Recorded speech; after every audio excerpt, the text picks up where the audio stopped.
Hi everyone, yeah, this is going to be a hard vlog to make. This is going to be very personal. This is about my health and it's going to get quite deep and quite personal. So if you don't really want anything about my health or anything personal, you don't have to continue watching, but if you are interested, carry on watching. As you can see from the title, description, etc., this is called my MEN1 Diaries. MEN1 stands for Multiple Endocrine Neoplasia, which is a genetic defect. On the 21st of September, just gone, I received a letter confirming that I had tested positive for MEN1. In order to tell the story about my discovery of this gene, I need to go back quite a bit. As many of you know, I'm adopted. Therefore, I don't have a lot of knowledge of my real family or any family medical history. I know very little about it. Just over 4 years ago, I heard from a member of the biological family, whom I've only met once in my life, that the MEN1 gene runs in my family. I knew that my birth mother had died of pancreatic cancer. One of the worst cancers you can get. I mean, I didn't think anything about it being genetic, because people do get cancer, people do get that type of cancer. So I never ever thought to think about a gene, but when I found out about MEN1 and what it entails, I was proper scared. Really. I was so scared to the point that I completely disregarded it. I hardly thought about it. The subject occasionally came up when I was talking to people, but I put off having the test for 3.5 years because I was scared. Earlier in this year, around end of March, beginning of April, I thought, I can't put this off any longer. During the period of time where I was really stressed when I deferred from university, I did go to see a doctor and I talked to them about the gene. I'd found out from a relative as to who in the family had been affected. I don't wish to talk about any other member of the biological family who are living because they haven't given their consent to be spoken about. I gave the doctor the information that I had, and my mother wasn't the only one in the family who had succumbed to pancreatic cancer. Around 3 other people in the family had it. The doctor referred me to Guy's Hospital. I had a text from them. I then made an appointment and I went up to Guy's in June of this year. I have to say, I had made assumptions about this gene. I had assumed that it was a death sentence. I had assumed it was the worst thing that could ever happen to anybody, because pancreatic cancer is a deadly cancer. And I spoke to the gene doctor, who again took details of family history. She also asked me whether I'd had any symptoms, which I hadn't. She spoke to me about what I do for a living, about my degree. She asked me as well if I have cancer anxiety. And I think for many people, they probably are worried about cancer if relatives have had it, or maybe people just do worry generally, because 50% of people, like 1 in 2 people, will develop cancer at some point in their lives. And some people don't worry about it, but yeah, I said to her, I am worried about it, I am anxious about it. It's something that goes through my head every day. She then asked me, what if you ever do get cancer? What will you do? And I said, well, I'll just carry on doing my degree, doing things that I love and enjoy the time that I do have, you know. She then arranged for me to have bloods taken for my DNA to be tested.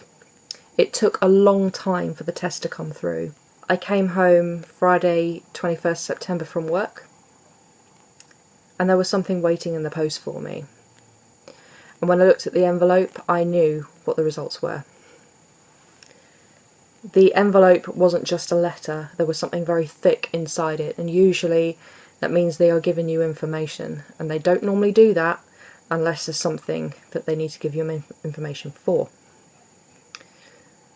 Went inside, opened it up, confirmed that the test revealed familial MEN1 syndrome. It included in there a handout, like more than a leaflet. It was like almost something that you would do for a project at work or something, everything about it, but I refused to read it. I was still processing all this information and it was really difficult. That weekend I had actually agreed to go and stay with my mum. My brother was going away for a few days, so my mum would be on her own, so I agreed I would go and stay with her. I tried to remain calm. I tried to remain focused and practical. But after getting over the initial shock, I broke down.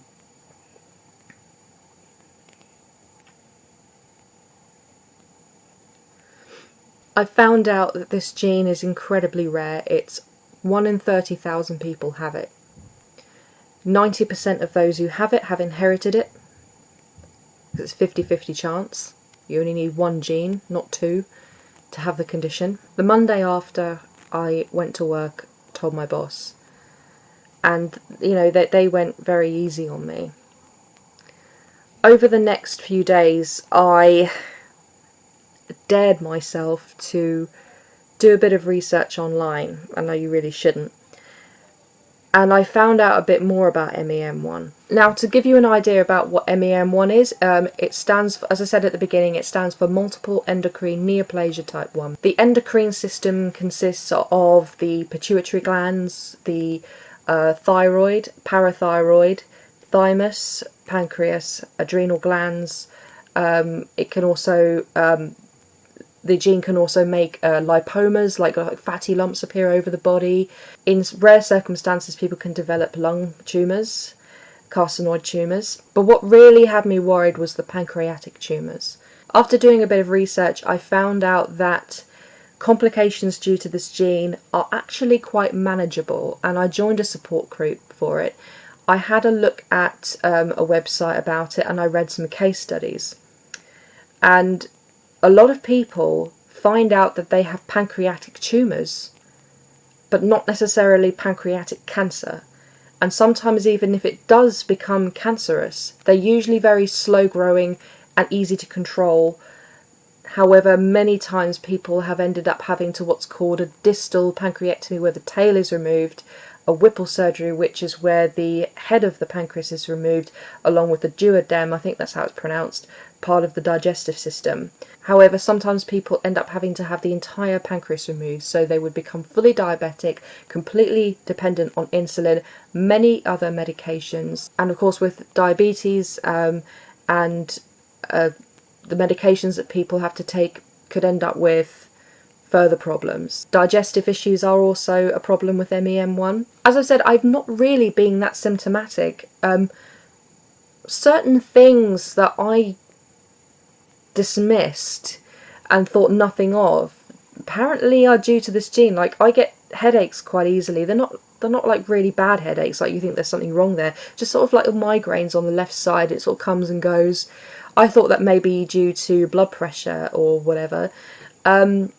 Also, sometimes your brain gets a bit foggy and you can't concentrate. That's due to high calcium levels because the parathyroid works over time. Many of these tumours are mostly benign, but again, the pancreas can sometimes become cancerous. Sometimes the lung tumours can become cancerous, and I think I've heard sometimes the thymus can, and some people have gone on to develop thyroid cancer. But the positive thing is that when you know you have the gene, you'll be put under medical surveillance for the rest of your life. You will be supervised. Hopefully any complications will be caught early.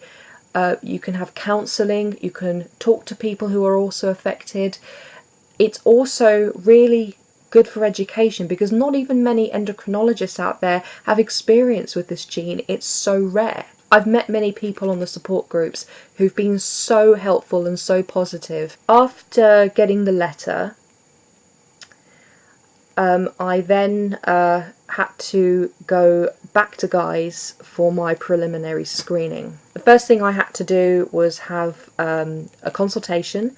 So when I arrived, they shepherded me into a room, did my height and my weight. I was dreading the weight. They did my blood pressure, which was quite high. My blood pressure always spikes when I have it done. It doesn't matter how much people tell me to relax, my blood pressure just spikes. I did a urine test. I don't even know what the results of that were. I then had a consultation where I was told to do some sort of coordination things. They had a look at my teeth, listen to my lungs and my heart. I had to lie down so they could feel my tummy, had to listen to my stomach. They said that's all fine, no problems there.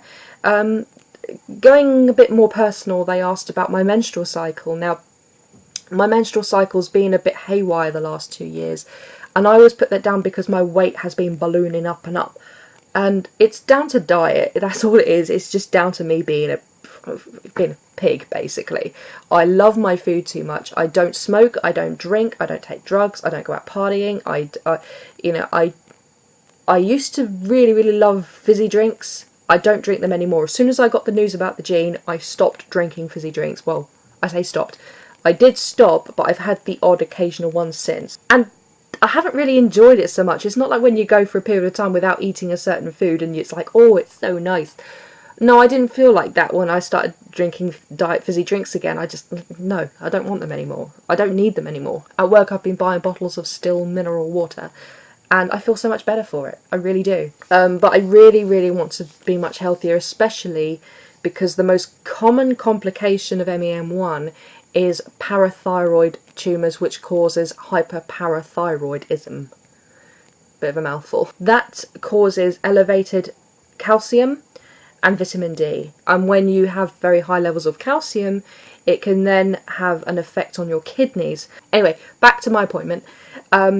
After I had the consultation and I was talking to the guy and I was telling him about all this and that, he then said that I would need to have some blood work that day, and I would need to come back on another day and do a fasting blood test and also have an MRI as well as a probably an endoscopic ultrasound, which is not the usual thing of putting gel on the tummy. It's having a camera put down the throat. Usually they sedate you when they do it, but it's still not pleasant, I've heard. It's just something I have to do. I mean, I'm going to do it. I've got to do it. MRIs, I've heard, are very noisy and claustrophobic, but I've got to do it, you know. I was then told I'd have to do quite a lot of bloods. I was then taken into a room. I was the only one in there. It was like a mini ward. It had 3 different sort of stations, as you were, for patients, but I was the only one in there. And I was presented with one of those recliner things where it could double as a bed or a seat or go back, go forth, and the legs could go either way. I was presented with that and a nice pillow and a blanket, and I was told to lie down for half an hour and completely relax. And that's what I did. I wasn't totally relaxed because it wasn't very wide and I couldn't put my hands either side because it was more like a plank. And at times I let my arms fall down, at times I would sort of like put them above my head. But eventually I kind of drifted off. It's sort of in a half sleep. Sometimes when you have a nap and then you wake up from that nap, you end up feeling really groggy and really not good. But I didn't wake up from this nap when they said to me, "Erin, we're ready for you now." I didn't wake up feeling that way because I hadn't drifted into a deep sleep. I was just sort of in that state between sleep and awake. So I actually felt okay when I came to. That little mini sleep, in a way, changed my attitude towards this gene. The nurse who was doing the tests was just lovely, really lovely. I'm not scared of needles, so I just put my arm out. She let me rest my arm on a pillow on a chair. She drew 9 vials of blood because I think they're going to test all different kinds of hormones. and lots of different levels. She said the reason why I had to lie down was because they want to know how my blood behaves when I'm not in a place of stress, when I'm not stressed, when I'm completely relaxed. And I did feel quite relaxed. And as I came to and I was talking to her, I didn't chew her ear off, but I started thinking, as much as I hate doctors, I've had terrible litrophobia since a child. I've always been terrified of not just doctors and nurses, but anything to do with health in case I get bad news. Almost had a kind of weird perspective, thinking that if I go to a doctor or go to hospital and have tests, it's because I went to hospital and had tests that I've got something wrong. I know it sounds stupid, but I kind of had that in my head a little bit. And I just thought, I can't help the results of these tests. It's to help me, it's not to hinder anything. And since then, since I went there, and I haven't felt anxious. Not really. I felt kind of, not looking forward to more tests, more procedures. I'll probably have to have my parathyroids out, and I've only ever been in hospital once to have a skin tag removed. Other than that, I've never had a tooth out or anything, never had an operation, never had to be in hospital overnight or anything. And so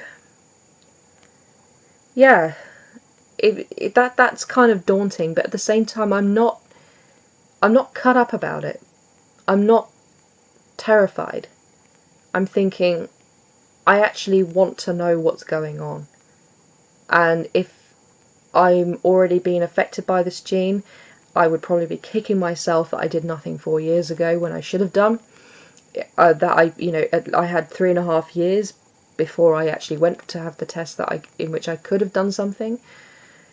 But at the same time, many people with this gene don't experience complications until they're in their 40s. Many people I looked up on the websites and groups live until they're in their 70s.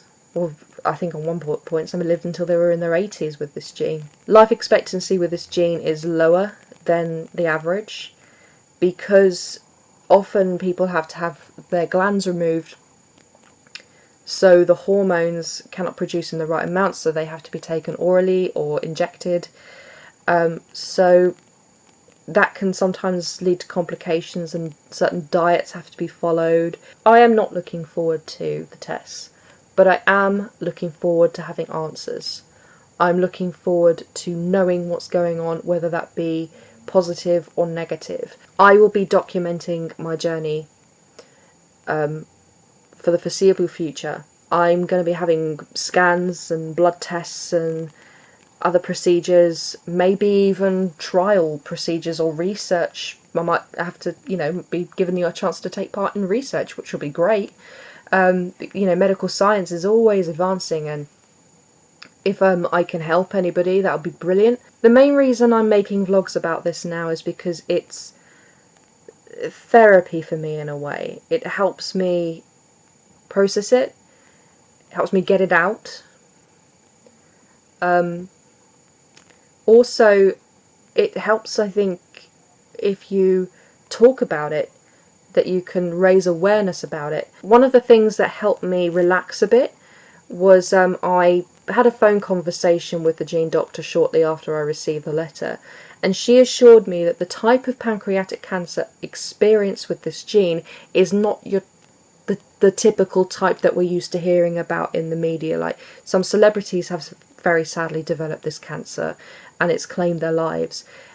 Very few people survive beyond a year or two, let alone up to 5 or 10 years. But the type associated with this gene is neuroendocrine, so it's not as aggressive.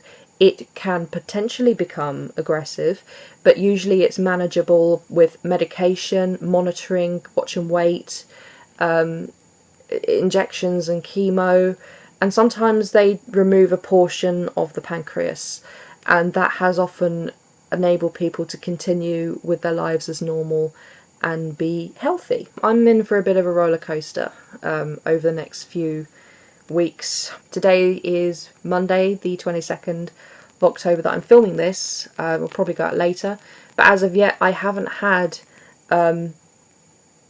confirmation of the results of my tests. I think they're going to pass them back to my GP, and then I'll speak to my GP and then talk about referrals or whatever.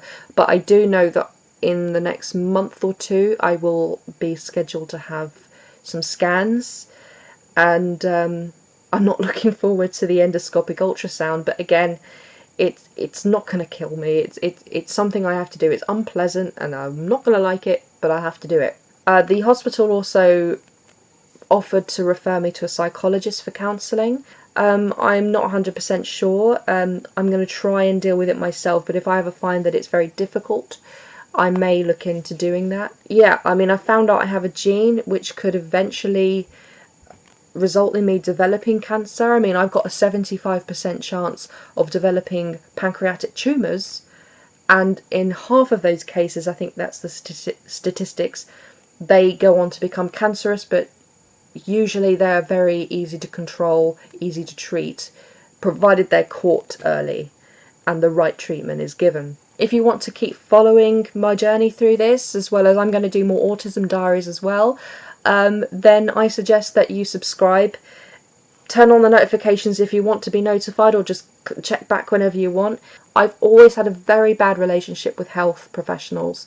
I've always been absolutely petrified of just going into the doctors and talking about something really small, like when I went for my autism assessment and they wanted to do physical exams and blood tests. I was really terrified. My anxiety was through the roof. But now, dealing with this, I actually feel an immense sense of focus. I feel like it's a mission that I'm on, which the results could end up being quite shitty. And I could end up being completely fucked. But whatever. You know, I'm on a mission to be able to deal with this, and if there's something wrong, I need to do what I can to pull through, keep writing my novels, keep doing my degree, and keep living. You know, we only live once. I'm going to keep on gaming with my Deceitful Six pals. I love them so much. They're amazing, the best friends ever. I've actually got some recorded gameplays that I need to edit. I need to get on with that because those games were played weeks ago. Do some compilations for that. I'm going to be calling the Deceitful Six games, I'm going to call them D6 Does. If that sounds alright. D6 Does. So, D6 Does, Deceit, Dead by Daylight, Left 4 Dead. The campaign, obviously, because I only like playing that mode. Anyway, this is a real waffly kind of vlog. I haven't planned a single thing of what I was going to say. I was just going to talk from the heart, and it was hard at the beginning of speaking this, but I feel a lot more relaxed now. Please check out my Facebook page for my channel and my Twitter page. Come and say hi, and subscribe if you want to hear more from me about autism, more games, and more about MEN1 as well. And writing. Don't forget writing. Have a good day wherever you are, and all the best to you. Good health, happiness, all of it. Bye. Love you.